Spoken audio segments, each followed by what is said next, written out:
Welcome to the Barbados Today Morning News Update for Friday, November the 3rd. I'm Emmanuel Joseph. Thanks for joining us.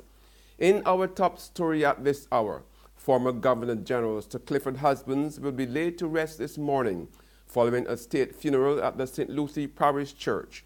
The funeral procession will arrive at the church at 8:30 a.m. with military pomp and ceremony, after which the family of Sir Clifford will greet guests as they file past the closed casket.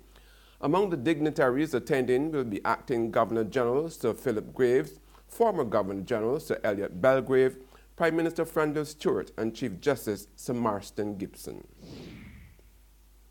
A local economist says government's over-reliance on local financing of its deficit is starting to resemble a hostage situation, with commercial banks as the newest victim.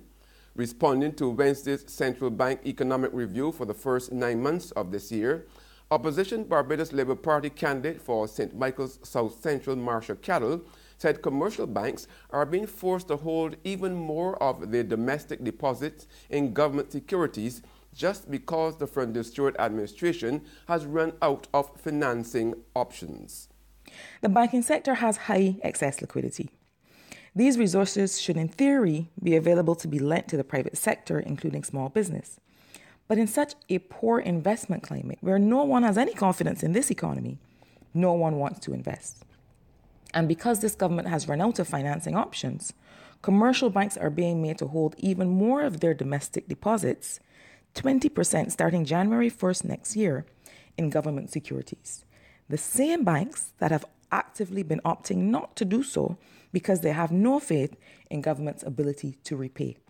The acting governor of the central bank, Cleviston Hinds, reported that the foreign reserve declined by $133.9 million. The national debt climbed to 144% of gross domestic product, and the fiscal deficit improved by $115 million when compared to the corresponding period last year.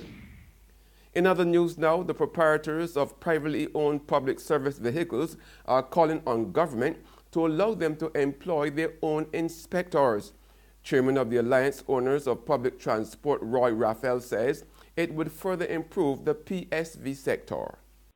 I believe that the time may have to come shortly where we may have to ask the Ministry of Transport to allow us to employ our own inspectors, because I'm saying that if we have to depend heavily on the transport inspectors, I believe that they take a while because they have a number of work, lots of work that they have to do.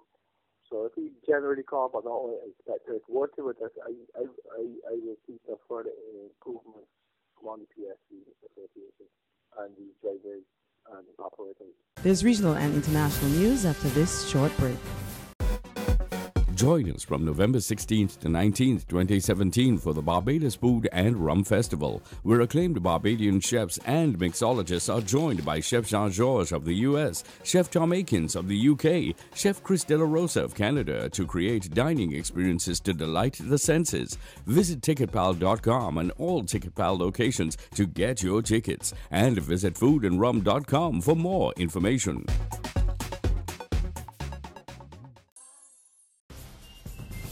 We're back with news from the region now, with Jamaica's murder toll having gone well over the 1,300 mark for the year so far. A new program has been launched to help combat crime. Head of the Community Safety and Security Branch, Senior Superintendent Steve McGregor, says people in the Bel Air 2 Division in St. Anne's will be the first to test the program. According to SSP Steve McGregor, the country has been recording over 1,000 murders each year for the past 13 years. He says despite police operations and efforts to take the guns off the streets, the problem still remains, which is why they decided to come up with a strategy they think might work. The aim is to make 19 communities safe before the ending of the year. One of the pillars that you will ride on to make your community safe is one that is very dear to my heart, and it is the police supervised curfew program for youngsters of 17 years and under. And it is about getting these kids off the street by 9 p.m. every night that God sends. SSP McGregor says young people are being targeted because this group is not only responsible for most of the violent attacks, but 60% of the persons killed in these attacks are young people. On the international scene, 14 refugees have gone on hunger strike in Athens, demanding that authorities respect the legal limit of 6 months for family reunification. We pick up the story in this Euronews report. Determined to take their fight to the bitter end, 14 refugees are on hunger strike in the centre of Athens, asking to be reunited with their families in northwest Europe. Most of them are Syrians. They can't wait to meet their parents, children or siblings and put the horror of war behind them. They say that because they're desperate, they're easy prey to smugglers.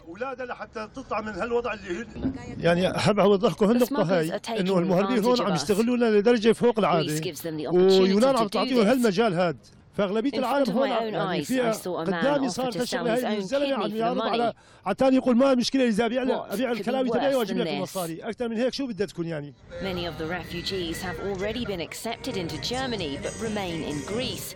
They say living conditions at the camps are terrible.